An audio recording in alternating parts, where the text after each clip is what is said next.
जो मेरा संदेश है उसका संबंध आपके धर्म से नहीं है, आपके परिवार से नहीं है, आपके बिजनेस से नहीं है, आपके विश्वासों से नहीं है। मेरे संदेश का संबंध सिर्फ आपसे है।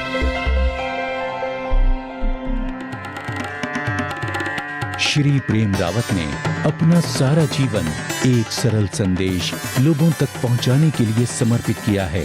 करीब 50 वर्षों से वो संसार भर में लोगों को जीवन में शांति पाने की संभावना के बारे में बता रहे हैं।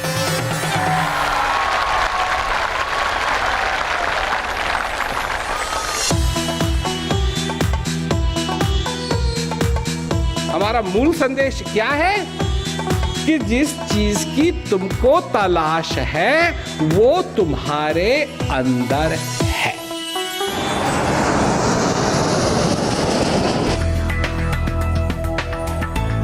दुनिया भर में कार्यक्रम के लिए मिलने वाले आमंत्रणों से तालमेल मिलाते हुए हर साल श्री प्रेम रावत अलग अलग कार्यक्रमों में हर तरह के श्रोताओं को संबोधित करते हैं। भारत में भी अलग अलग गांवों एवं शहरों में श्री प्रेम रावत के कार्यक्रम लगातार होते रहते हैं।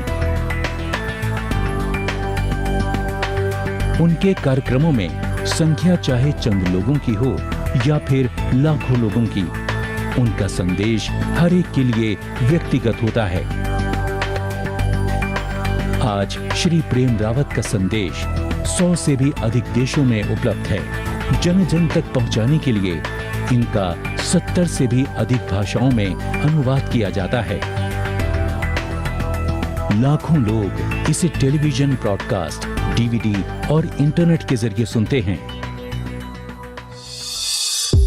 विश्व की कई जेलों में भी लोग उनका संदेश नियमित रूप से सुन रहे हैं। उनके संदेश से प्रभावित कैदियों एवं जेल स्टाफ के आमंत्रण पर श्री प्रेम रावत ने भारत में दिल्ली की तिहाड़ जेल, हैदराबाद की चेरलापल्ली जेल, अर्जेंटीना की महिला जेल और अमेरिका की सेंट एंटोनियो जेल में स्वयं जाकर प्रोग्राम किए हैं। हर एक व्यक्ति के अंदर एक विशेषता है। वो विशेषता है असली मानवता की, जो इस संसार के देशों में नहीं पर हर एक व्यक्ति में, चाहे वो कोई भी हो, कहीं का भी हो, सबके अंदर विराजमान। और हमारा काम है कि उस विशेषता को किसी प्रकार आगे लाया जाए। श्री प्रेम रावत द्वारा स्थापित संस्था द प्रेम रावत फाउंडेशन विश्व भर में उनके संदेश के प्रसार के साथ साथ मानवीय कार्यों में भी सहयोग करती है।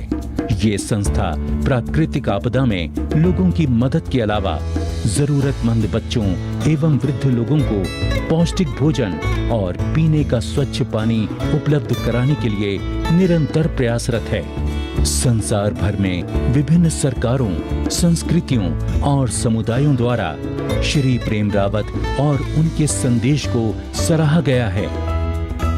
उनके मानवीय कार्यों एवं शांति के प्रयासों के लिए उन्हें बहुत से पुरस्कार और कई शहरों की चाबियां देकर सम्मानित भी किया गया है।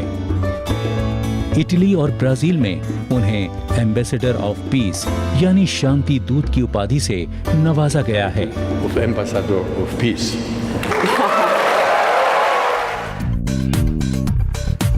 मैं सारे संसार में जाता हूँ, लोगों को अपनी बात कहता हूँ, बस यही कर सकता हूँ मैं, और कुछ नहीं कर सकता।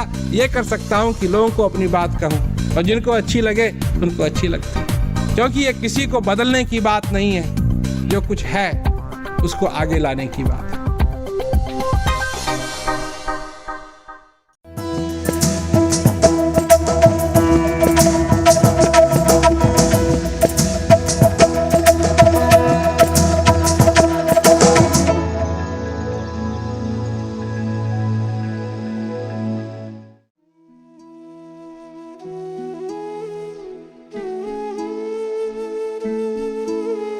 आज मौका है हम सभी लोगों को सुनने का, विचार करने का, क्योंकि ज्ञान, जिंदगी, ये जो कुछ हमको मिला है ये एक ऐसी चीज है, ये एक ऐसा अनमोल मोती है कि अगर सचमुच में इसकी कदर नहीं की गई, अगर इसको संभाला नहीं गया, तो मौका हाथ से निकल जाएगा।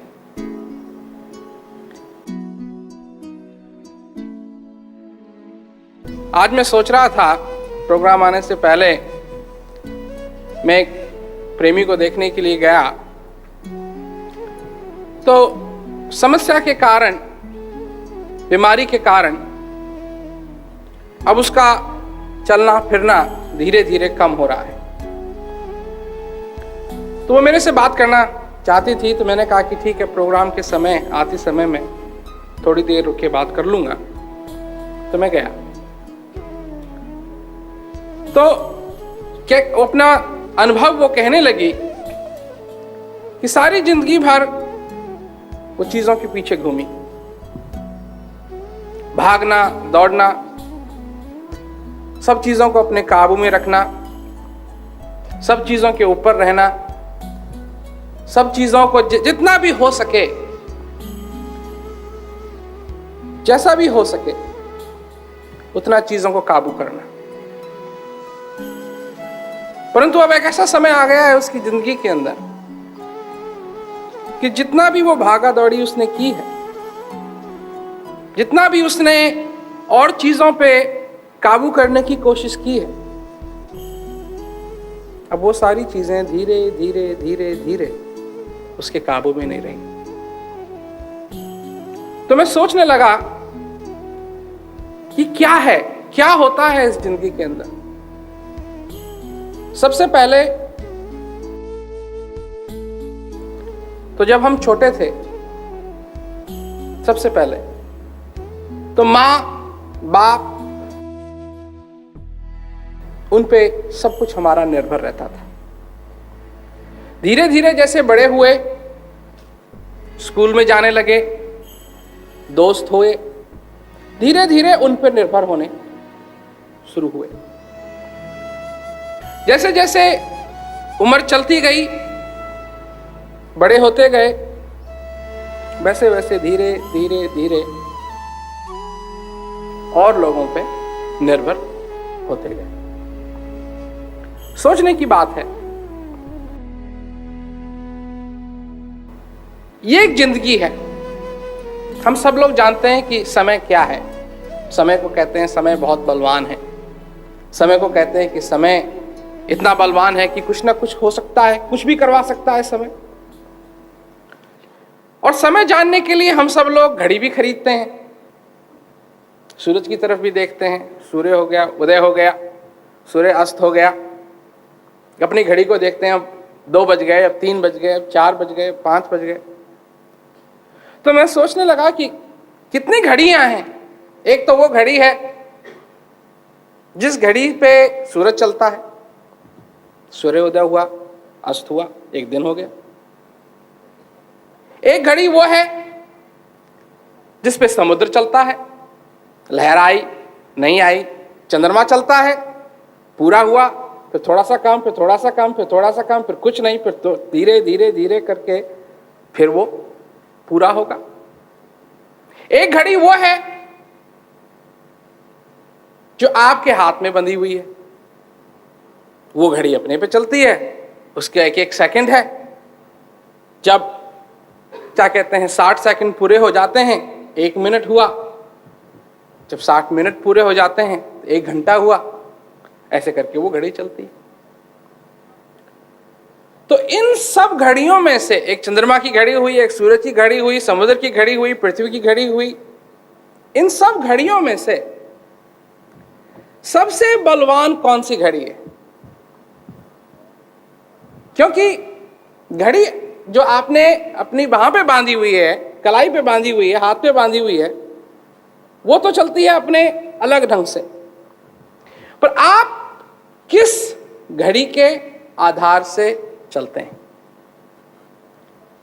सूरज वाली से, हाथ में बंधी वाली से, समुद्र वाली से, चंद्रमा वाली से, किस से? तो ख्याल आया मेरे को कि मनुष्य की भी एक घड़ी है। पर उस घड़ी के हाथ नहीं है। वो कौन सी घड़ी है? वो श्वास की घड़ी। एक एक श्वास जो आपका चलता है वो भी आपकी एक घड़ी है। उस घड़ी के आधार पे आप चलते हैं। जब आप पैदा हुए तो वो घड़ी चालू हुई। जब वो घड़ी समय देना बंद कर देगी तो आप भी बंद हो जाओगे। उस घड़ी के हिसाब से आप चलते हो। पर क्या अपनी सारी जिंदगी के अंदर आपने उस घड़ी को देखने की कोशिश की या नहीं की? कितना समय उस घड़ी पे बीत गया? क्योंकि जितना उस पे बीत गया है वो कभी वापस नहीं आएगा। वो कभी वापस नहीं आ सकता। अगर उस घड़ी को देखोगे तो असली समय क्या है वो पता लगेगा। असली समय क्या है। और किसी घड़ी को देखोगे तो कोई समय पता नहीं लगेगा। वो तो लोग, हम तो देखते हैं घड़ियों को, क्यों?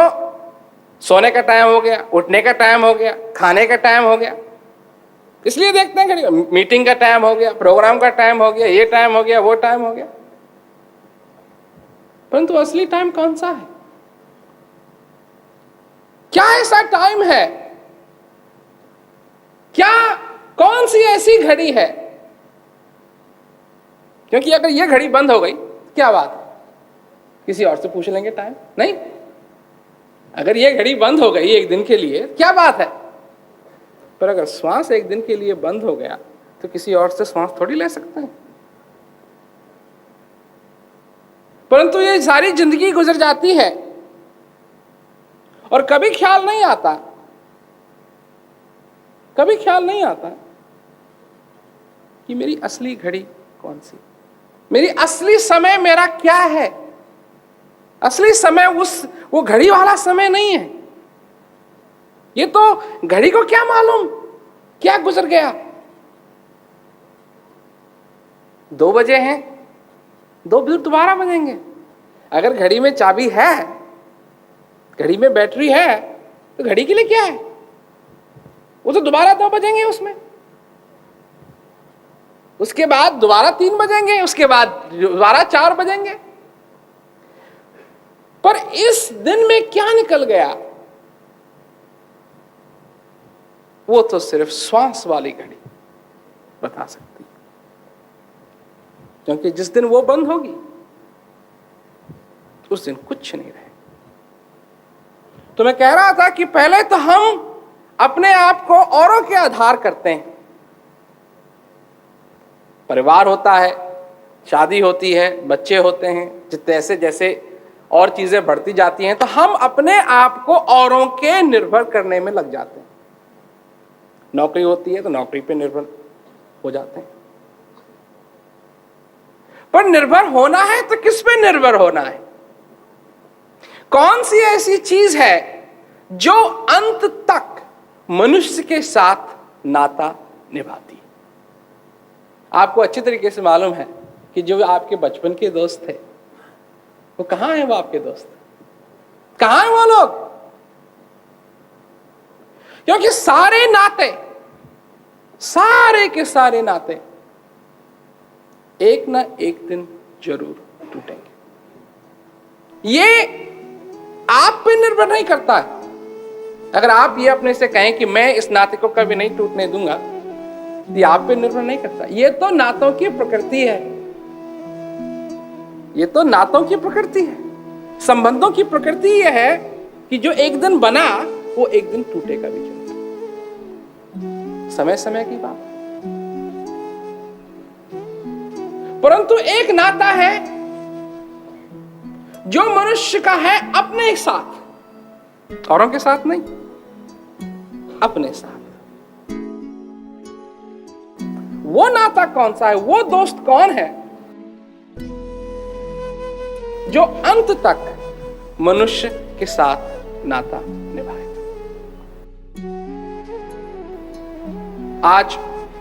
आजकल लोग बुद्धिमान, अपने आप को ज्यादा समझते हैं। जो कुछ भी मतलब होता है बुद्धिमान का, मतलब बुद्धि को ज्यादा इस्तेमाल करने वाला, लोग अपने आप को बुद्धिमान समझते हैं। हर एक चीज को सुनते हैं तो उस पर प्रश्न करते हैं कि ऐसा क्यों है।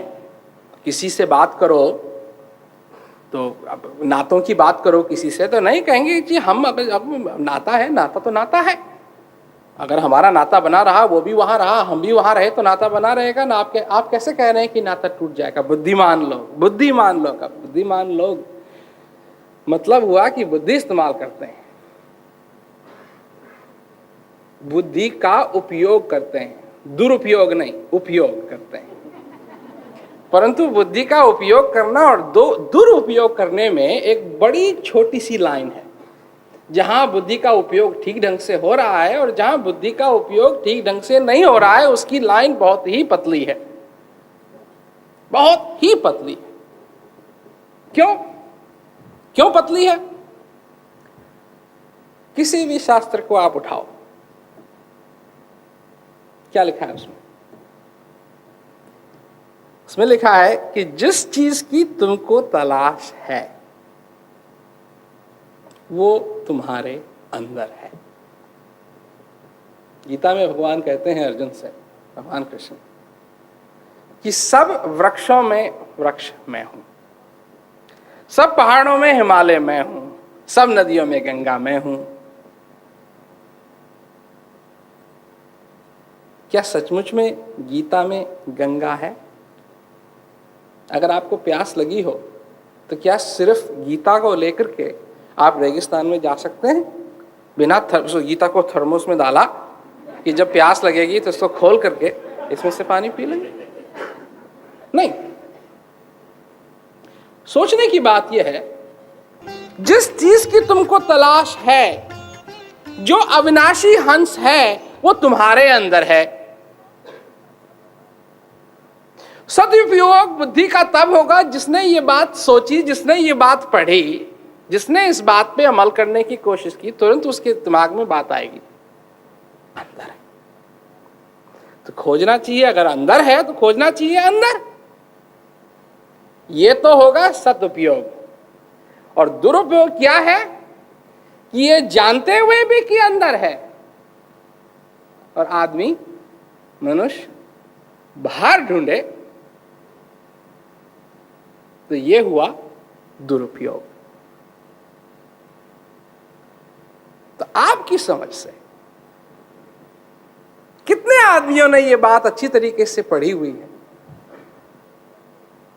कितने आदमी होंगे इस संसार के अंदर जो इस बात का रोज इस बात का उच्चारण करते हैं, रटते हैं?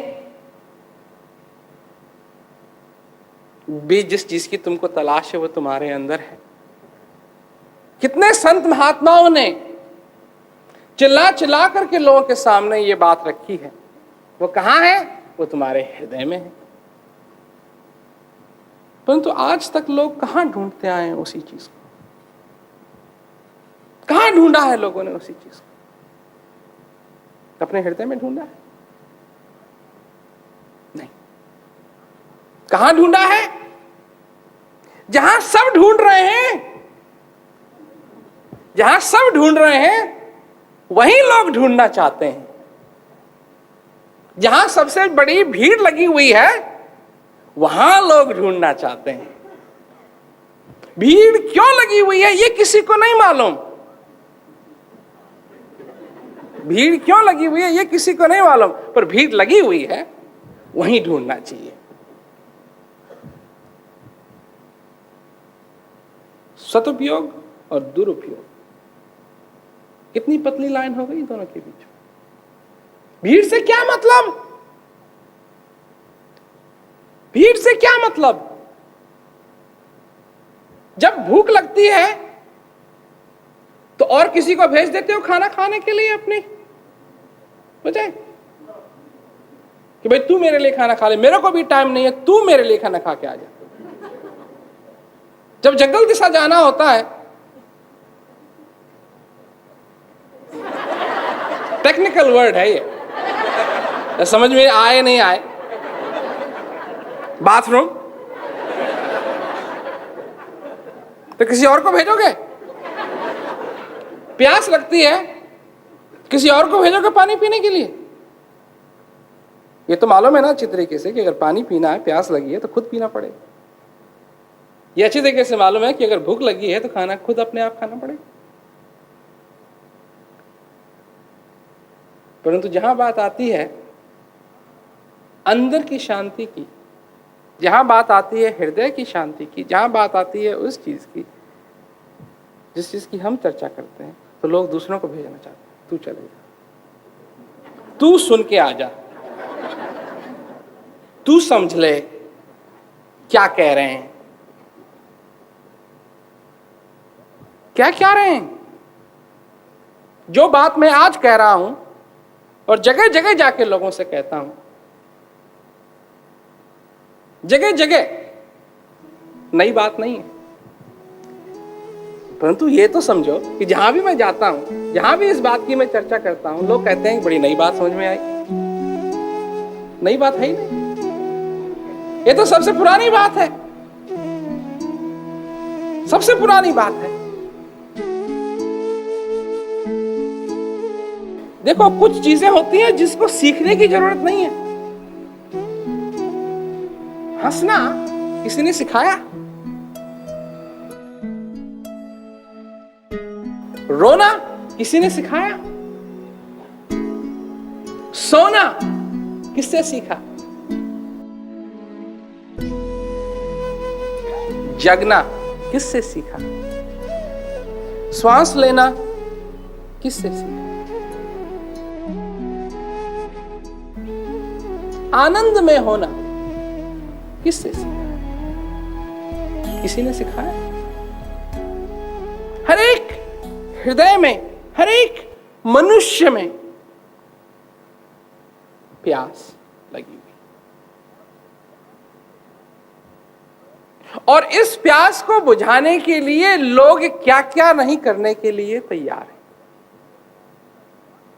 आज आप जो कुछ भी देख रहे हैं, समस्याओं को भी देख रहे हैं।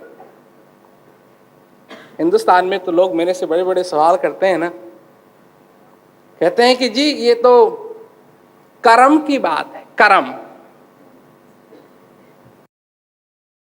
अंग्रेजी में है इसका कर्म का ट्रांसलेशन है कर्मा, तो हिंदी में है कर्म। कर्म क्या है? अच्छा कर्म किया होगा इसीलिए आदमी अमीर है, भगवान की इस पे बड़ी कृपा हो गई, ये अमीर हो गया। अब भगवान की इस पे कृपा नहीं हुई क्योंकि ये गरीब है। तो आदमी के पास कितने डॉलर हैं, ये भगवान की कृपा का स्केल है।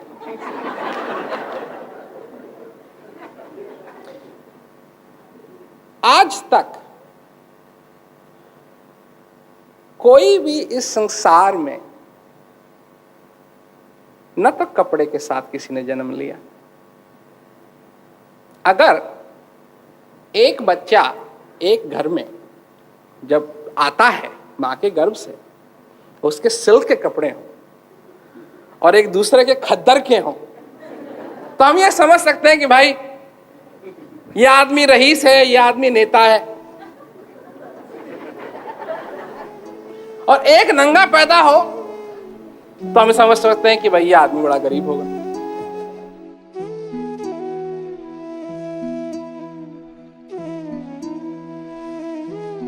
पर कभी आपने पढ़ा कहीं भी कि किसी भी बच्चे का जन्म हुआ हो, पहले ही घड़ी पहन रखी है सोने की, पहले ही अंगूठी पहन रखी है, पहले ही नेकलेस पहन रखा है, किसी बच्ची का जन्म हुआ जो पहले ही साड़ी पहन रखी है अंदर से आई हो? कहीं नहीं हुआ, क्योंकि बनाने वाले के लिए कोई अमीर नहीं है, बनाने वाले के लिए कोई गरीब नहीं है। और सबसे अमीर चीज अगर बनाने वाला मनुष्य को दे सकता है तो वो है श्वास, और वो बनाने वाले ने मनुष्य को दे दिया। जीवन, चित्त। अगर आदमी की रईसगारी अगर तुम परखना चाहते हो तो पैसे से नहीं, चित्त से करो। कितना चेत है वो? सोया हुआ मनुष्य गरीब है, क्योंकि वो जिंदा रहते हुए भी मरा हुआ है। चित्त क्या है, जिसको अंग्रेजी में कहते हैं कॉन्शियसनेस। चित्त क्या है? जब मनुष्य अपनी चेतना को कॉन्शियसनेस को, चेतना को उस सत्य में लगाता है। कौन सा सत्य? नेताओं का बनाया हुआ नहीं, किताबों में लिखा हुआ नहीं। सत्य क्या है? वो सत्य जो था, हमेशा था, है और हमेशा रहेगा।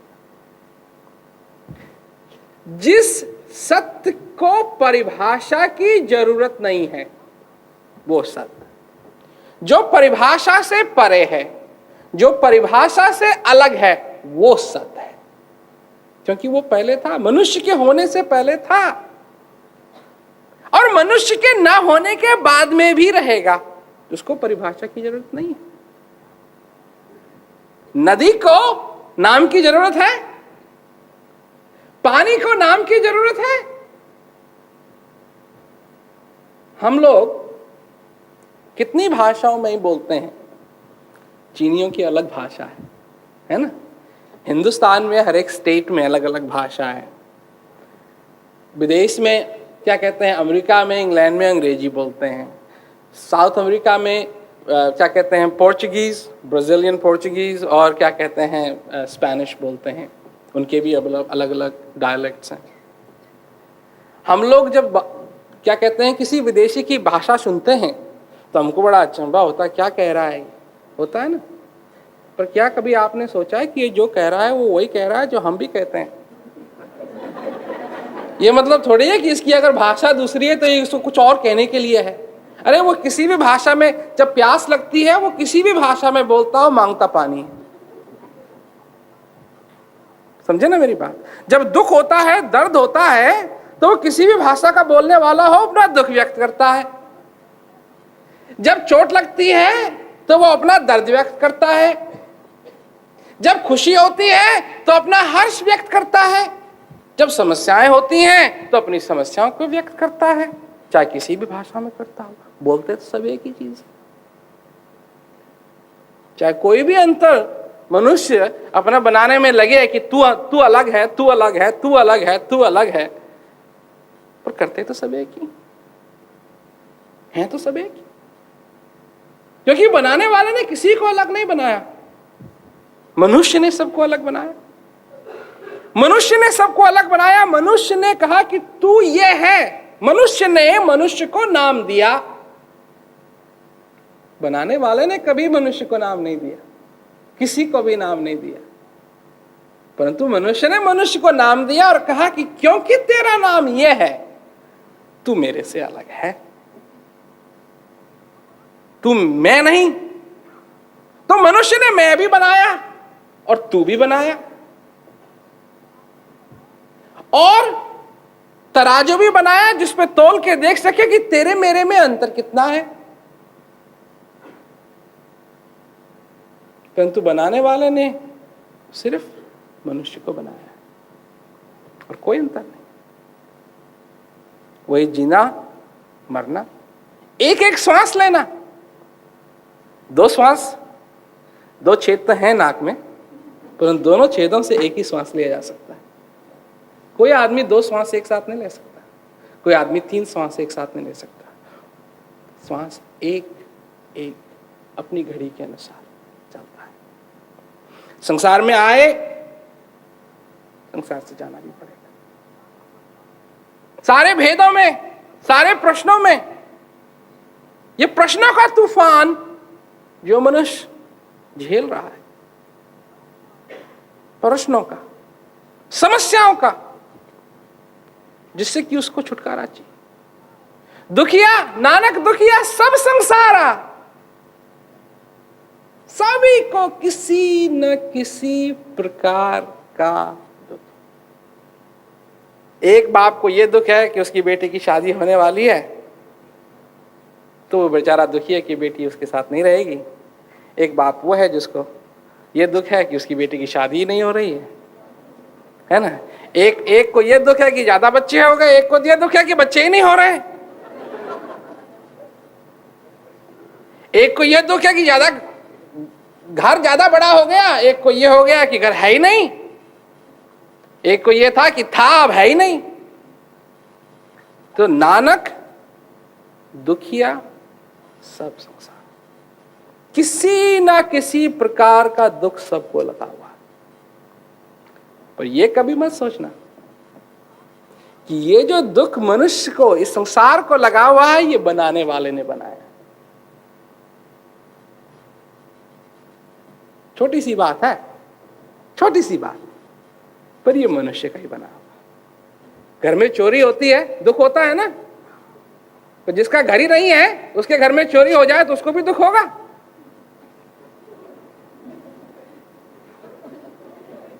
जिसका घर ही नहीं है, इतने लोग बैठे हैं यहां, कितनों के पास भैंस है?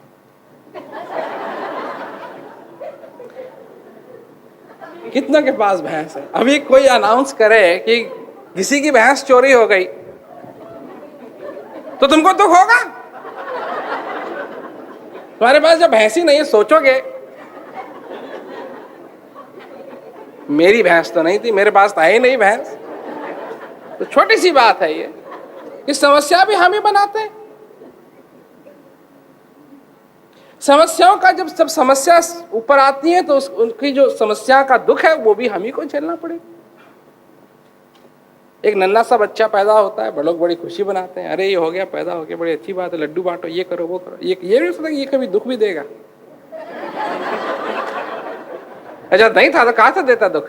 अब हो गया तो देगा, कैसे नहीं देगा? कौन है ऐसा जिसने नहीं दिया दुख? सारी समस्याएं जो तुम्हारे साथ थी वो तुम्हारे पुत्र के साथ भी होंगी। वो भी कहेगा मेरे को नहीं जाना स्कूल। और फिर जैसे तुम्हारा पिता दुखी होता था वैसे तुम भी दुखी होगे। क्यों? सच बात कही है ना कि नानक दुखिया सब संसार, तो सुखिया केवल नाम। वो नाम जिसको अव्यक्त अक्षर कहा है, वो नाम जो उसके आधार पे है, उसको सुनो।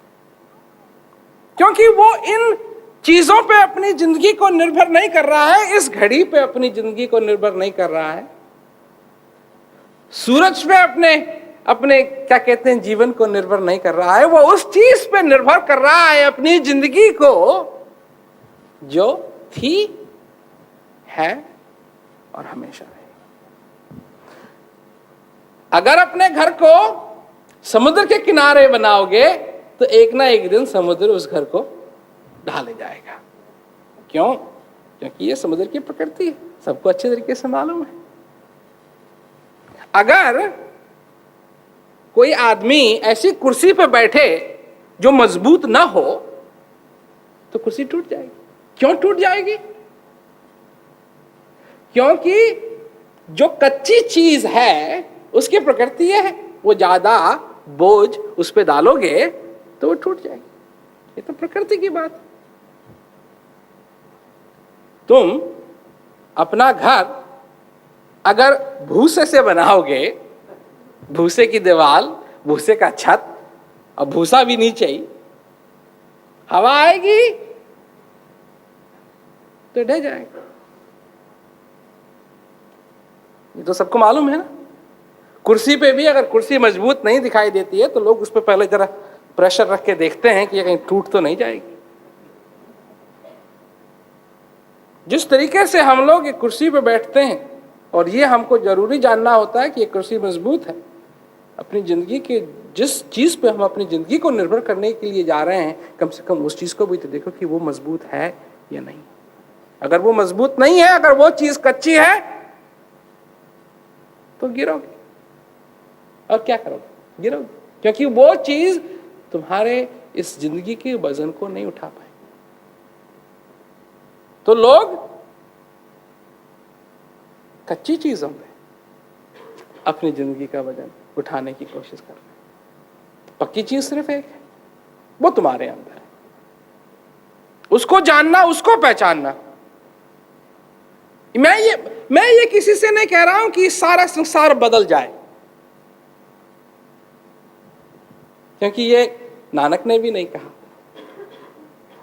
सिर्फ एक ही बात कही कि सुखी कौन है और दुखी कौन। लोगों के बिजनेस हैं, लोगों के घर हैं, मकान हैं, परिवार हैं, ठीक है, वो जो है सो है, जो चलता है सो चलता है, परंतु सुखी कौन है और दुखी कौन? सुखी वही है, सुखी वही है। क्योंकि हम लोगों के साथ भी यही बात है जो राजा जनक का दृष्टांत आता है कि एक दिन जो राजा जनक सो रहे थे तो उनको सपना आता है। इस सपने में राजा जनक देखते हैं कि जो पास का राजा है उसने चढ़ाई की, लड़ाई वो हार गए और जनक अपनी जान बचाने के लिए जंगल की तरफ भाग रहे हैं। बारिश हो रही है, कीचड़ सब जगह है, भूख लगी हुई है। एक कुटिया दिखाई देती है, कुटिया के पास जाते हैं राजा जनक, तो एक बुढ़ी औरत से मांगते हैं तो वो कहती है कि मेरे पास तो खाने के लिए कुछ है नहीं, परंतु ये दाल है, ये क्या कहते हैं चावल हैं, ये खिचड़ी बना करके खा लो। तो जनक जैसा उसने दिया उसको लेकर के क्या कहते हैं पेड़ों से टहनियों को, वो भी भीगी हुई पानी से, सबको इकट्ठा करके उसमें आग लगाने की कोशिश कर रहे हैं। बड़ी मुश्किल से उसमें आग लगती है, धुआं उनकी आंखों में जा रहा है, दर्द हो रहा है, सो कुछ है जो हो रहा है। धीरे धीरे करके कैसे न कैसे खिचड़ी पक के तैयार होती है और ये सब सपना है राजा जनक का। तो खिचड़ी को ठंडा करने के लिए एक पत्तल पे रख करके वो खड़े होते हैं। इतने में दो सांड जो हैं क्या कहते हैं लड़ते लड़ते आते हैं और कहते हैं खिचड़ी को मिट्टी में मिला देते हैं। इतना दुख होता है जनक को कि वो अपने सपने में रोने लगता है, अपने सपने में रोने लगता है। और सपने में जो रोने लगता है तो जब आंखों से पानी बहता है तो उनकी आंख खुलती है। आंख खुलती है तो जैसे ही आंख खुलती है देखते हैं कि वही राजमहल है, सिपाही वहीं खड़े हुए हैं, वही ठाठ है, वही पलंग है। तो राजा जनक को संदेह होता है कि असली क्या था और सपना क्या मैं अब सपना देख रहा हूं और वो असलियत थी, या वो सपना था और ये असलियत? दुविधा दुविधा। ऐसे करते करते कहानी तो बहुत लंबी चौड़ी है। खैर धीरे धीरे करके तो ऐलान करते हैं कि कोई आए मेरे को बताए कि क्या कहते हैं सपना क्या था। तो लोग उनके बड़े बड़े वहां के जाने पहचाने पंडित सब आते हैं। धीरे धीरे करके अष्टावक्र आए, उनसे पूछा गया, तब उन्होंने जवाब दिया कि राजा जो तैने सपने में देखा वो तो सपना था ही,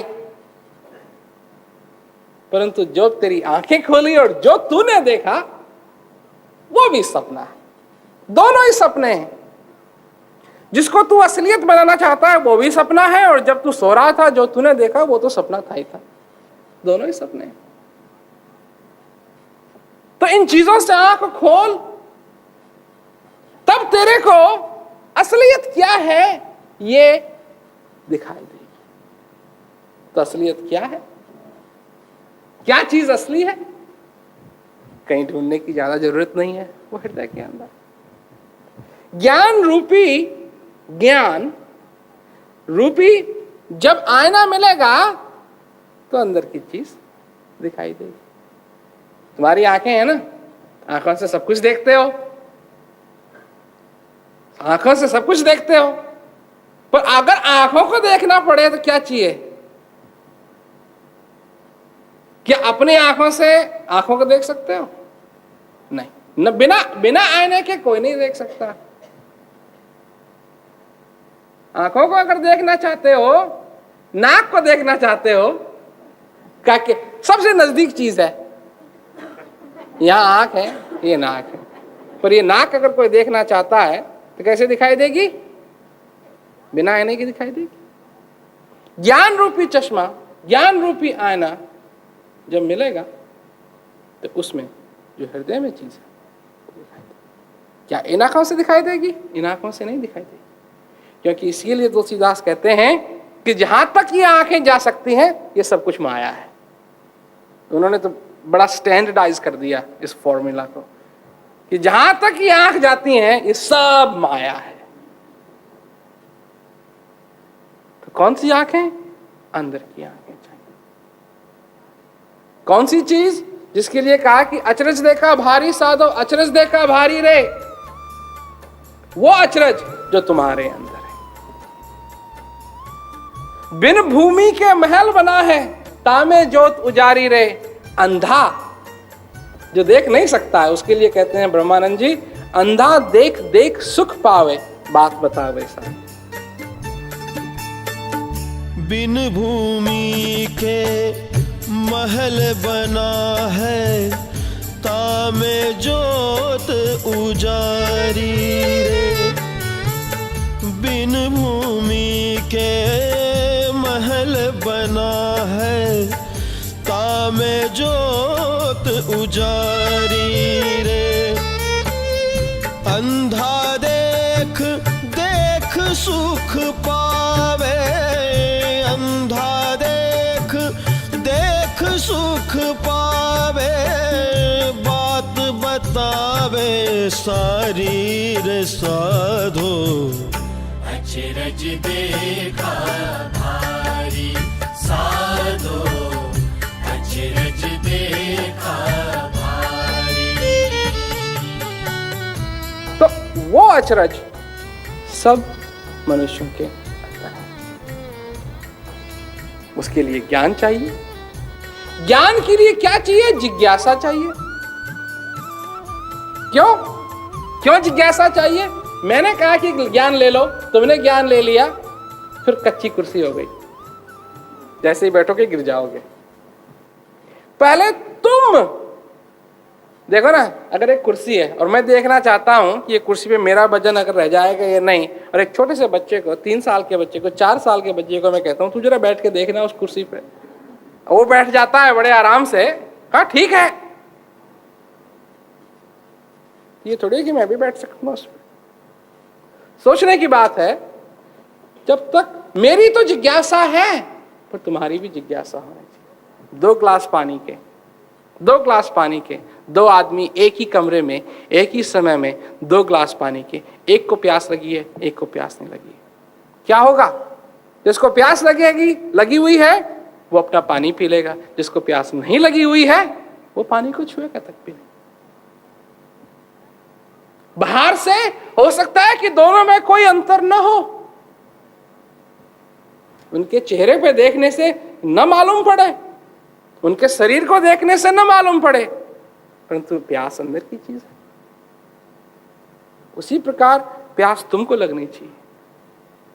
अगर तुम्हें को प्यास है तो तुम इस ज्ञान को समझ सकते हो। अगर तुमको प्यास है तो तुम हमारी बात को समझ सकते हो। अगर तुमको प्यास है तो तुम्हारी प्यास होनी चाहिए, किसी दूसरे की नहीं। जब तुमको प्यास लगेगी तब तुम हमारी बात को समझ पाओगे, क्योंकि हमने भी उस चीज का अनुभव किया है। अचरज देखा भारी साधो अचरज देखा भारी रे, बिन भूमि के महल बना है तामे जोत उजारी रे, अंधा देख देख सक पावे, बात बतावे सारी रे। आप इस बात को समझो ना समझो, हम समझते हैं, क्योंकि हम पे भी वो कृपा हुई है।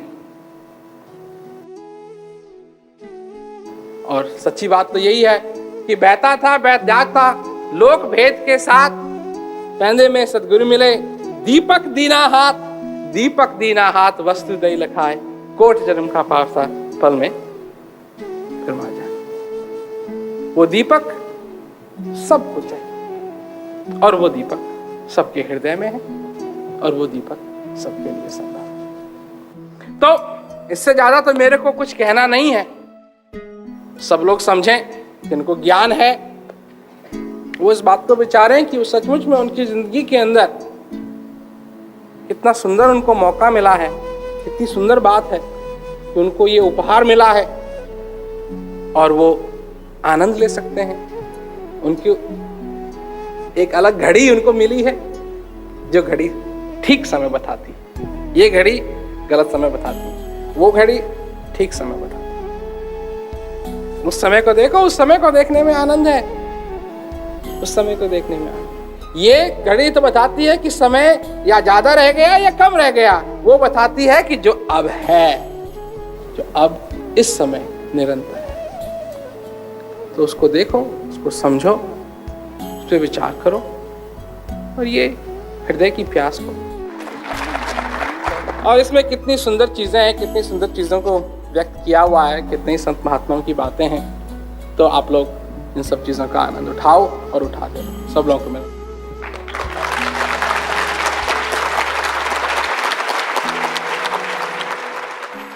क्यों खरीदें जब ये सब फोन पर उपलब्ध है? क्या जितनी बार चाहें उतनी बार, कभी भी कहीं भी प्रेम रावत जी के कार्यक्रमों का मजा हर महीने सिर्फ 110 रुपए में। क्या आप जानते हैं कि प्रेम रावत जी के पास भी ऐप की सदस्यता है? तो फिर आपके पास क्यों नहीं? मैं अभी सदस्यता लेता हूं। टाइमलेस टुडे ऐप आज ही डाउनलोड करें, अपनी सदस्यता लें और आने वाले सीधे प्रसारण में प्रेम रावत जी के साथ लाइव जुड़ें।